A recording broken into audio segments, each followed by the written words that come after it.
What is going on? First of all, Nothing. let's get started here. I know I'm so excited, ladies and gentlemen. Good afternoon to everyone. I'm really excited about our guest today. One of the nicest guys on the planet, Ryan Ritter. Just to give you some context, Ryan and I met about a year and a half ago at a pickleball event in New York City, in Queens. And Ryan is a huge sports fan and loves pickleball. As you know, we've gotten behind pickleball in a big way.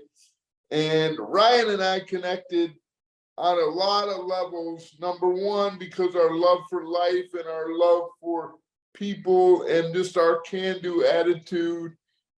Ryan is one of those guys that will light up a room anywhere that he goes. There's not a bad bone in this guy's body. He's one of those guys that will give you the shirt off his back. And then we share something in common. We both have cerebral palsy, and I don't use cerebral palsy as a disability. I use it as a unique opportunity to cheer for others, to use it as a platform of positivity, use it as a platform for encouragement.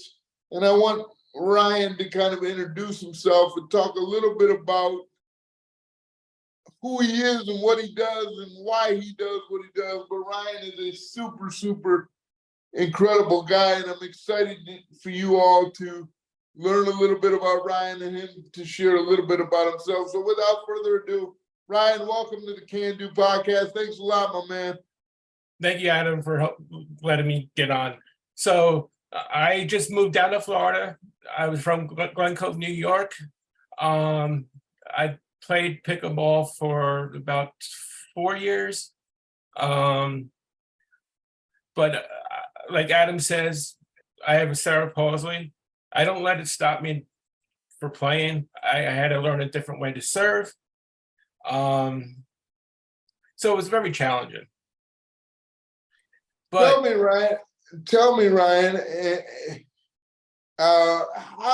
what are the tools that you use when you learn to surf, when you learn to play pickleball?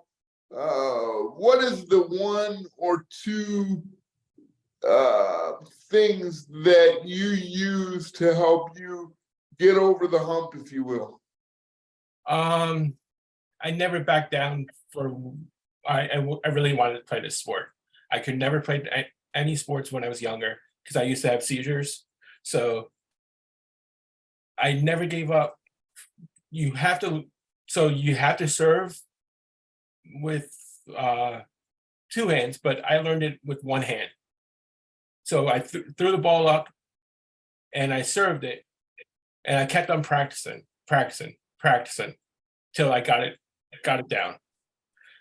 And a month in, I started playing the tournament, and it worked out. But I never gave up, and then I never backed down to play this sport. Now is pickleball? I thought you said surfing. I apologize. No, you said serving. Serving. Correct. Now is pickleball? Is that the? I'm sure you've tried multiple sports. Being a big sports fan, why did pickleball work for you, Ryan? Well, when I was younger, I used to have seizures. I outgrew my seizures. I could never play sports with my brothers, family.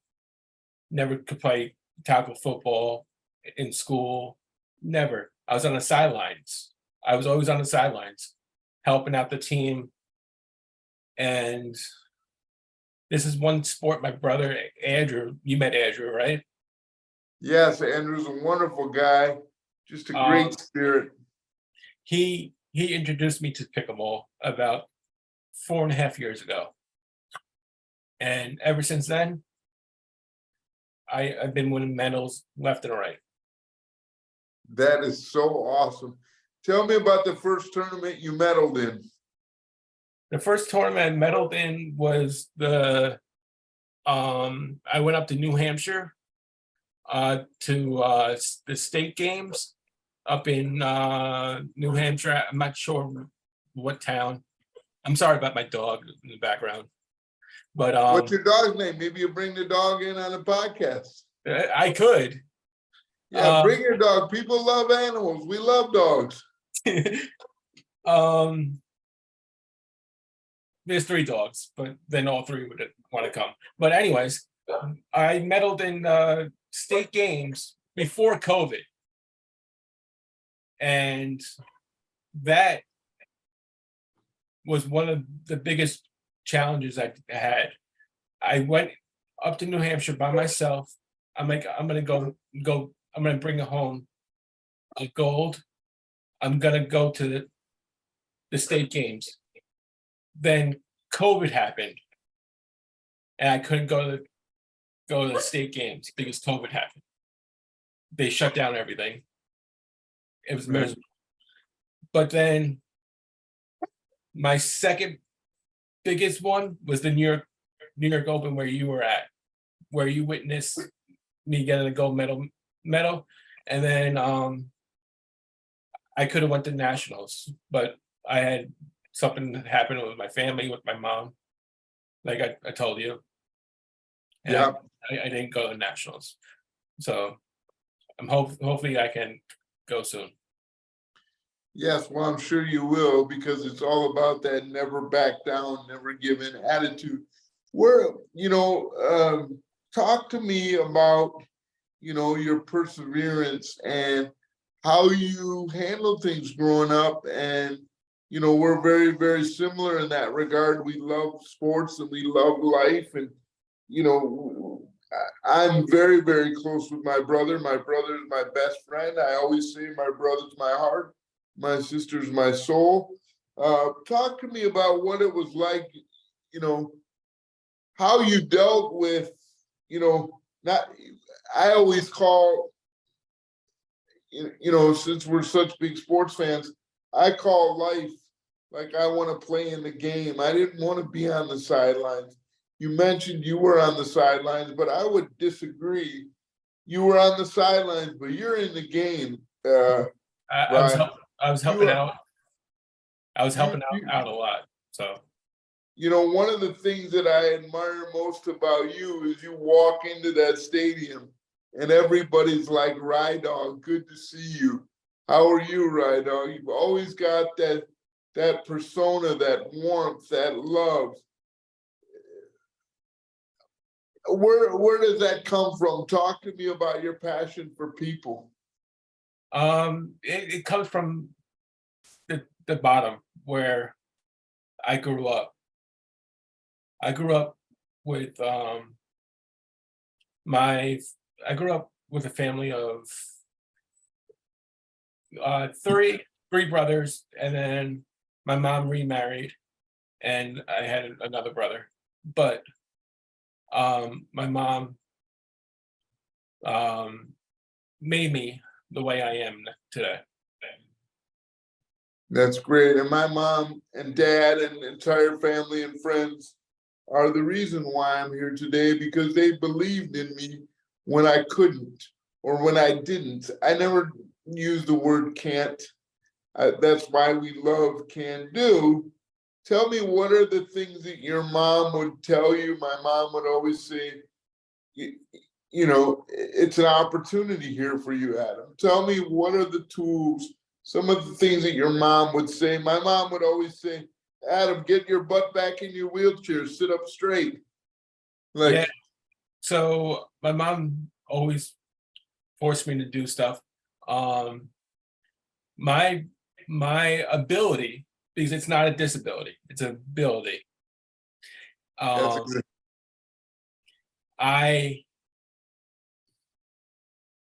She's always making me do stuff, and I'll do it a different way, but I'll do it because with my hand and everything, I have to lift stuff a different way. But she's always saying, you can do it. You can do it. Keep on trying. You will do it. It's always that can do attitude, like you said. Yeah, and I love Ryan, I can see as you're telling that story, just to be adaptive and to be creative. What, just to never give up, never back down. What are some kind of helpful hints that you would give to our listening audience or anyone that you would see about overcoming a unique opportunity such as what we work with on a daily basis? What is one of the things that sticks out in your mind? And you mentioned it before by not giving up, not backing down, but what are, talk to me a little bit about that. Tell me more about it. It's just really, it comes from the heart. If you really want it, you'll go get it. I really wanted to play pickleball, so I went to go get it. It's not like it's something fun, but it comes from the heart, Adam. It's down there. If you really want to go get it, you can. Mm-hmm. And the heart is the most beautiful thing, I think. I know that everybody, obviously everybody has a heart, and there's a special gift in us all. We're both very close to our brothers, and you recently moved from the East Coast down to Florida. Yeah. Tell me what's been the biggest adjustment, and talk about your relationship with your brother. So I'll get into my relationship with my brother. So about 4 years ago, my brother Andrew, he's the manager of Pickle and Par in Long Island. He introduced me to the sport. He told me to come down to the playground and play. You'll love it. So I went down one day. I'm playing. This sport made me and Andrew come closer. We were always not as close, but pickleball made us closer. But I'm very close to all my family, all my brothers, my mom, my cousins, and I don't know what I was going to say.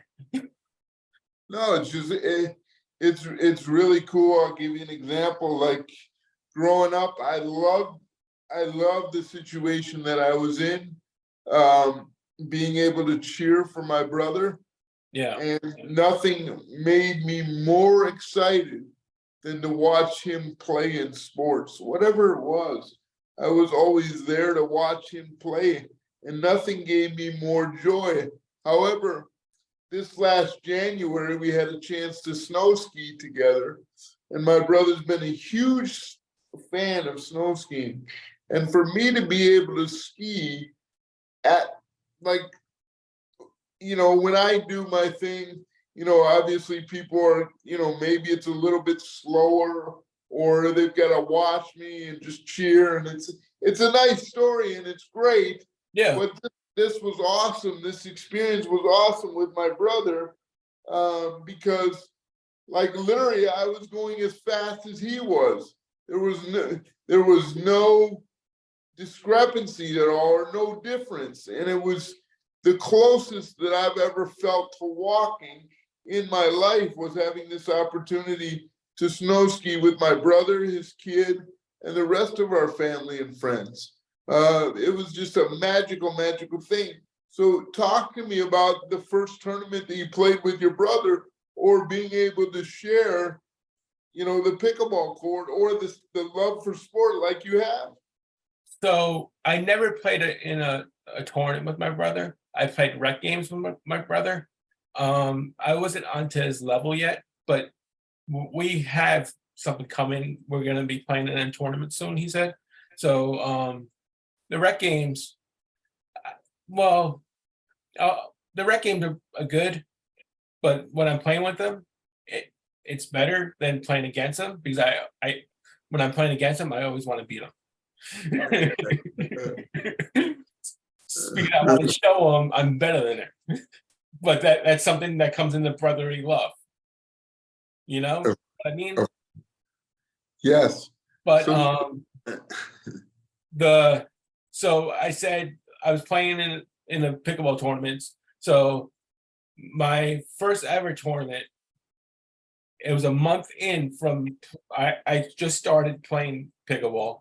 A month in, I'm like, Andrew, I'm gonna go to the tournament that you're going to, and I'm gonna enter 3-5 and see how I do. Yep. And he went, he came with me, he cheered me on, he was telling me what I was doing wrong, but in my head, I'm like, you don't know anything. Because he's my brother. But I overgrew that. I started to listen more, and I'm getting better and better. But yeah, it's fun to play with my brother on the same court, and I love playing against him because it's very competitive. Because I always want to beat my brother, because I could never beat him when I was younger, because I was on the sidelines, but I was in the game. Right. And it's sort of, how often do you play pickleball? Have you been able to find a game where you live now? So when I was in New York, I was playing at least 4 or 5 times a week. I was playing at Pickle and Par up in New York in Melville. That's where my brother's a manager. About 3 to 4 times. But down here, I've been playing maybe 4 times a week. I found a few games here and there, but like work now, I just started a new job. So my job is more important than pickleball. Pickleball can always come back, where I go on weekends and play, which I don't mind. But when it gets settled down, I'll be playing about 4 times a week. That's great. And tell me, we all know the massive growth of pickleball. Give me your take on where pickleball, how far it's come. What do you like most about the sport? What have you seen? How has it evolved? And where do you think it's going? So it's gone pretty far so far. But I'm hoping to see it in the Olympics, and eventually I'm hoping it's in Special Olympics. It would be great to see it in Special Olympics, especially it's a contact sport, so it's a lot harder for some people to play in Special Olympics. So it would be great. And off the air, you've already started moving the pickleball forward on that by getting together some emails. Talk to me about that, what your ambition is around that, to be a champion for the sport. So I kept on thinking, I was like, I want to push it for more for the Special Olympics, because it's great for the people that are like you in a wheelchair to just enjoy what we're enjoying right now, which is on the court. You enjoy watching pickleball, you really do. Yes. But you would really enjoy playing in a tournament. For sure. But so I would want to see it going in Special Olympics and showing that they can play this sport. They can do this like anyone else can. Of course. That's something that we do naturally is cheer for others, and it's really a cool thing. Do you have some favorite pickleball players out there? I have a few. I have Jay Devier. He's from Kansas. I like J.W. Johnson, Georgia Johnson. I enjoyed Vivian David. I like watching her. There's a couple, but the biggest star is my brother. That's great. It's beautiful how you say you want to you want to beat them, but you love watching them too. Yeah, I just love the sport. I'm always around the sport. I'm very competitive. Yeah. Tell me about your graphic behind there, and where does the nickname Rye Dog, where does it come from? Tell me about that. So in high school, well, I was the equipment manager for football, and Yeah. he said, we always have nicknames, and he said, we're gonna call you Rye Dog. And ever since then, I have my name as Rye Dog, but I never had the pickleball in the mouth, if you've seen it. Yeah, I love the pickleball. So it was just the teeth. Yeah. You added the and guys, he's got some really cool swag. He sent me a great shirt that I wear from time to time with the Rye Dog mascot on there. Uh,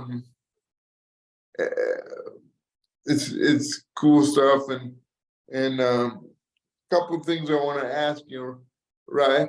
And I know this. I always like to ask people this question, and then and I know I'm going all over the place here.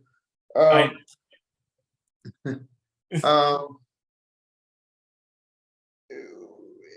talk about the confidence that pickleball has given you to be able to. I know for me, you know, 10 years ago when I took up tennis, it was like it opened up this whole new world for me. Because like I said, I loved cheering for my brother, and I love to be involved in sports. I'm a huge sports fan. But there's a huge difference, and you touched on it earlier, from watching a sport to actually playing. And so when I got a taste of what it was like to play a sport versus watch, I mean, I was all in. I played tennis 3 days a week, before work, after work, on the weekends. I'll never forget. I used to live in Arizona where it was 110 degrees on a regular basis, and I was so excited to just have the opportunity to play that I would, endure the extreme heat. Talk to me about what the confidence level has done for you on a personal level to be able to play the sport. it boosts my confidence a lot. In school, I didn't have many friends, and it made me more confident of getting friends with playing pickleball. I Yeah, I don't know. It's just the confidence of me making new friends, because I was never that person in school where I went out of the way to make friends. But now I'm playing Do you, pickleball. do you think, like for me, tell me why you thought it was so hard for you to make friends? And because let me tell you guys, there's not a nicer young man on the planet than Rye Dog. Thank you, Adam. And there's nobody that cares more about people. You know, I mean, we say this all the time, but Ryan, you are a special guy. But I want to ask you, what will you tell me why it was difficult for you versus me? I knew that people were going to stare at me. I was the only kid in the chair in school. I knew that people are going to stare and look and say, well, this kid's weird. So I embraced the weirdness.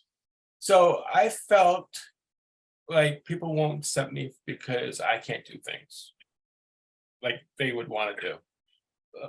Like I can't play sports on weekends with my friends, some sports. And it's hard. I had a small circle because they set me for who I was. and um, I just felt like I was an outcast, where I was afraid to go the extra yard and try to be a friend, because I didn't know the way they would accept me because my disability, but it's not really a disability like you said. And so has your, I mean, tell me, since pickleball, how is pickleball kind of unlocked that door for you, or was Yeah, there, it was had. there, was there, sorry to interrupt you, was there a day or a situation where you're like, people will accept me?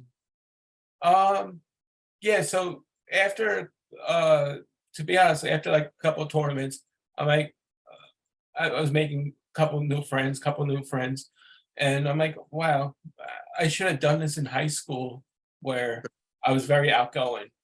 I was very shy when I was younger, and ever since pickleball, I've been more outgoing, meeting new people like you, like Haley, a bunch of people around pickleball.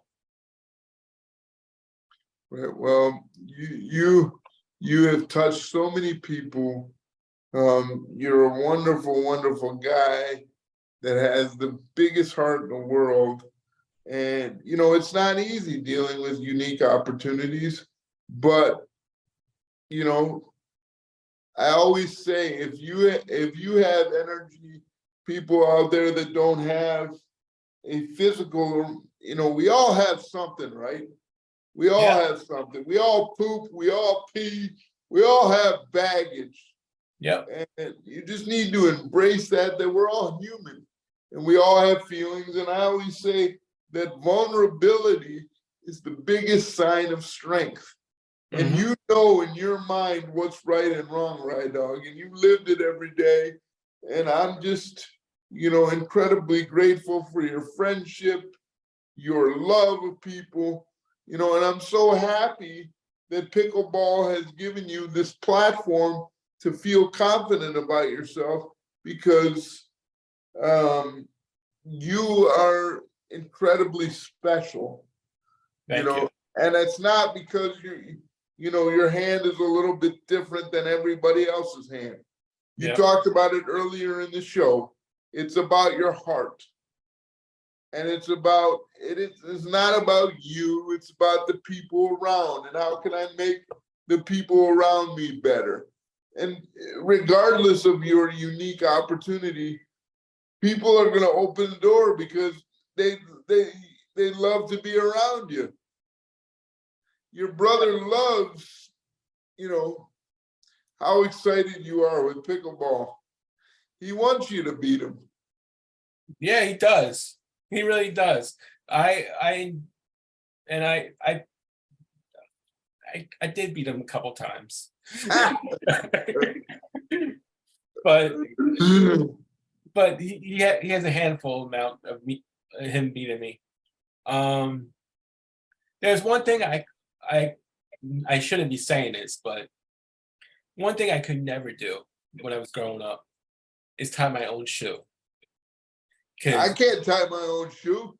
it's hard with It's my one tough. hand. Yeah, but I kept on trying, but that comes like in pickleball. If my shoe gets untied, I'm like, well, I feel embarrassed asking my partner to tie my shoe, and What it's something that uh w- that I overcame too, because now I'm like, hey, can you just tie my shoe? I can't. And they're like, yeah, no problem. what the one coaching opportunity that I would give you, Rye, it is, you know, you can do so much, Yes. and we tend to talk about the things that get in our way, but you do so much.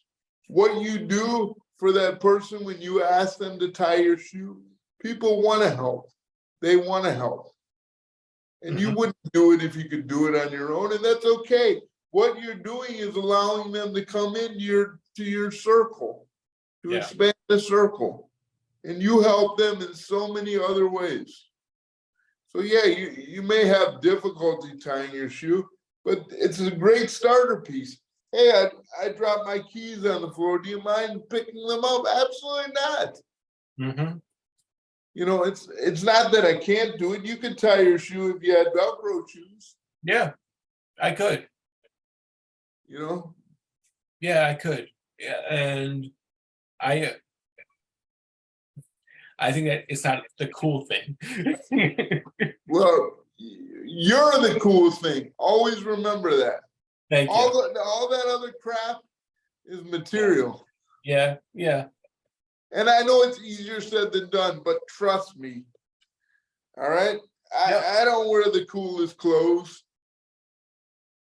I have no style. You have a style. What you have that nobody can teach is that thing that beats in you every day, your heart. Yeah. Thank you. And just remember that, and remember, you know, don't be ashamed. Be proud of who you are. Embrace it, because you've helped so many people. I'm proud to have this unique opportunity, and I'm incredibly thankful. Yes, from a tactical standpoint, would it be easier if I wasn't in a chair? Yes. Would it be easier if your hand moved a little different? But you wouldn't be the wonderful guy that you are if everything was, you know, made easy for you. Yeah. Yeah. But I'll tell a little story. So I came down to Florida. Yeah. I went to a public court and I started to play. And I got some big ears, so I listened to the sidelines, and they're like, "Oh my God, he's serving with one hand." A lot of people like came up to me like, "I can't believe how good you're serving with one hand. You're throwing up the ball and serving." I'm like, it's something I had to overcome.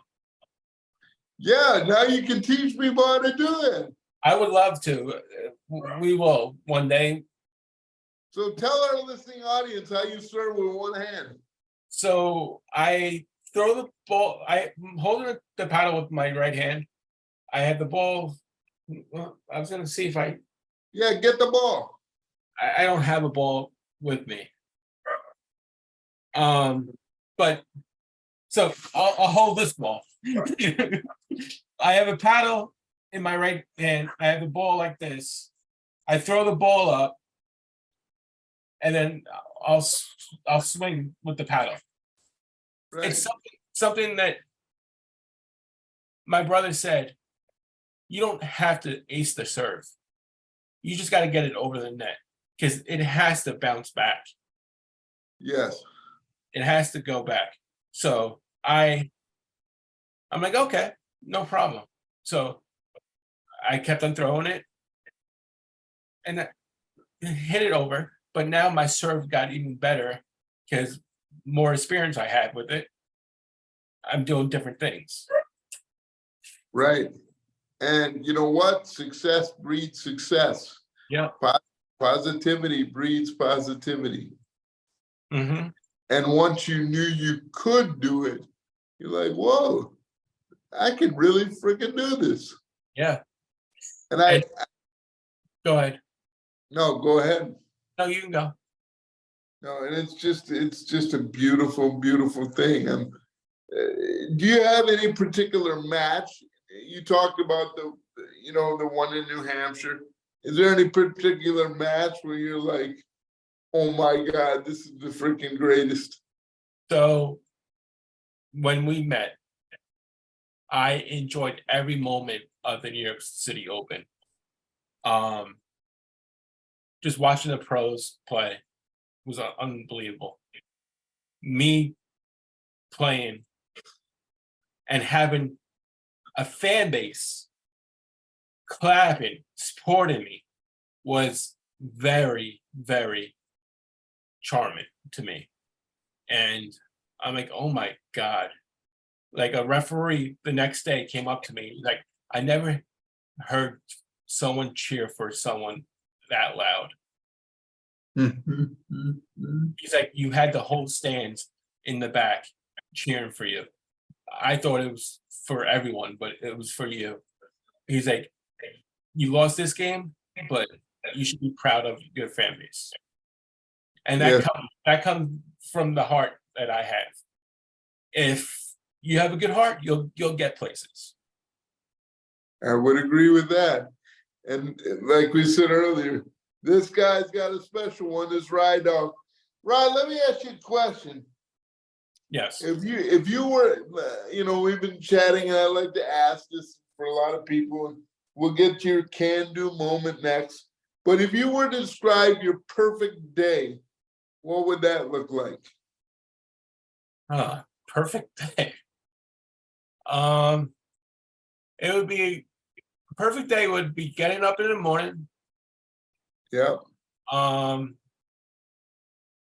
Going to a beach and playing pickleball right on the beach with the nice sunset at the end. Great. Now, would it be the pickleball court drawn in the sand, or would it be a hard surface? The hard surface. Okay, good. Yeah. Perfect. Would you want to play with anybody in particular on the team? You. I really want to play with you one time, and we got to make it happen, Adam. Of course we will. It'll be me, you, and your brother, and my sister can sub in. She's better than all four of us. That'd be great. Tell me, Ryan, what was your biggest can-do moment? Can-do moment. All right.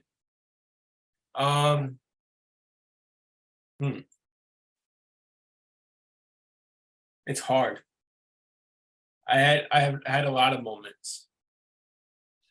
You got time, you can share as many as you like. One moment was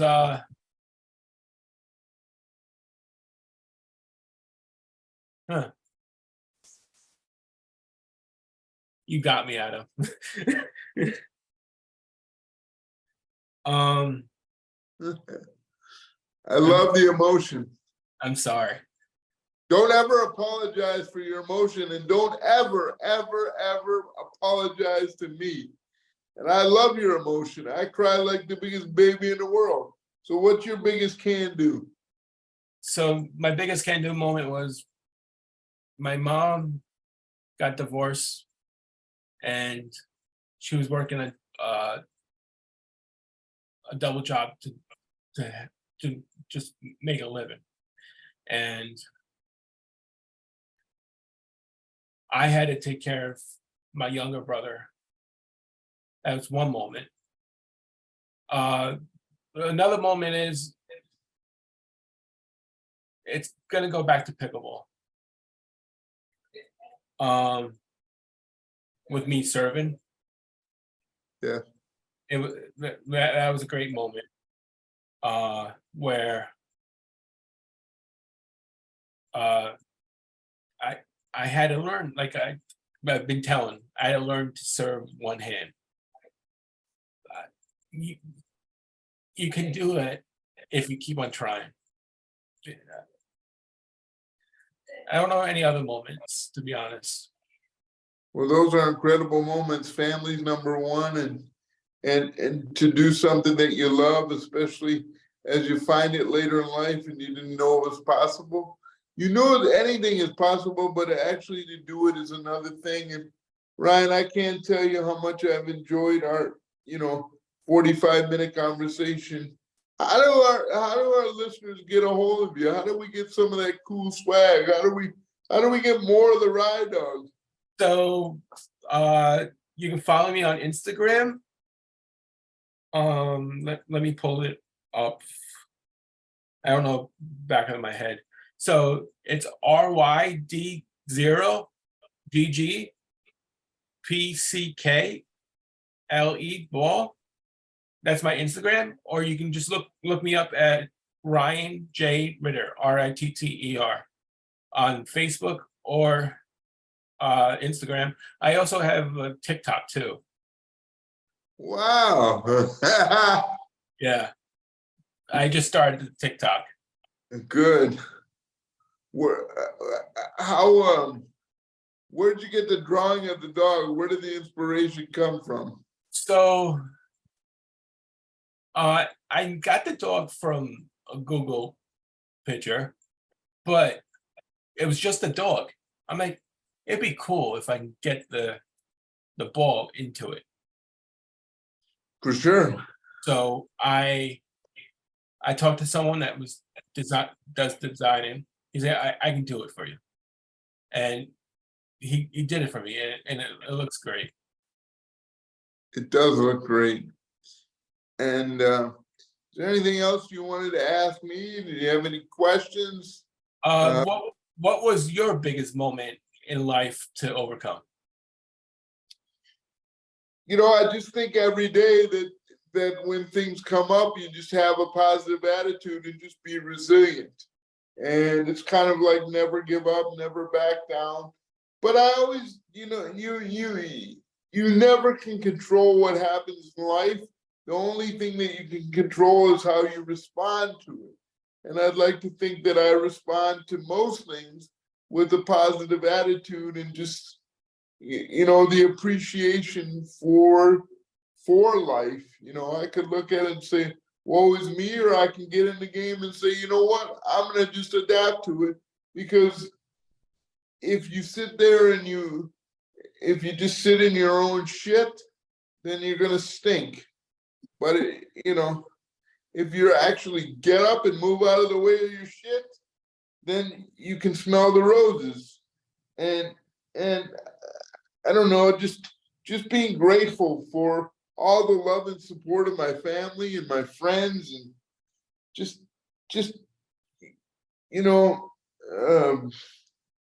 having enough confidence in myself to know that I'm a good person, and to know that my heart and being able to cheer for folks is really something that I love, and you can't put words to it, you can't put a number behind it. It just is. And I'm just so thankful to be able to do those kinds of things and help people become better, because I'm so thankful that my parents, my family, my friends, they knew that I was special, not because I sit in a chair. And people, you're special not because your hand has a unique situation, but because of your heart. We've said it 3 or 4 times in the show. It's what you got in there. And you just have to be, I talked about it earlier, you have to be comfortable in your own skin. Vulnerability is the biggest sign of strength. And you have to understand that people are going to stare, they're going to ask questions, but it's your responsibility to say, hey, listen, it is what it is. I can either, like I said, sit in my own shit or pick up and move on. And it doesn't have to be, you don't have to do a marathon tomorrow. Just taking one step at a time, just looking at one positive thing that happened today. And for me, to have you on the podcast was the best thing that happened to me today. If you take one thing away from today and turn it into a positive, you're doing okay. Yeah. So, yeah, seeing your face was the great thing today, to be honest. I haven't seen you for a while, Adam, and you look great. well, thank you, man. You do as well. And listen, man, I love you to death. I love getting your text messages, your calls. Adam, what's going on with this? How you doing? Call me. So I'm so thankful, and I'm always cheering for you. I love you very much, and I'm proud of you. Keep doing you, and thank you for all the support of CanDo. We'll talk to you soon, buddy. And thank you, Adam. You got it. Hopefully we'll see you next week in Tampa. I'm going to send you the address of my hotel. Hopefully we can meet up. Okay, I'll send it to me, and I'll look at it. I love you, buddy. Thank you so Love much. you too, Adam. You got it. You did Thank you. great, Ryan Dog. Thank you. Hey guys, thanks for joining us on the CanDo podcast. The professional, unprofessional Adam Bremen and CanDo, and Ryan Ritter. It was great to have you on. Keep doing you, baby, and keep enjoying those pickleballs. Thank you, Adam. Love you. You're the best, baby. I love you.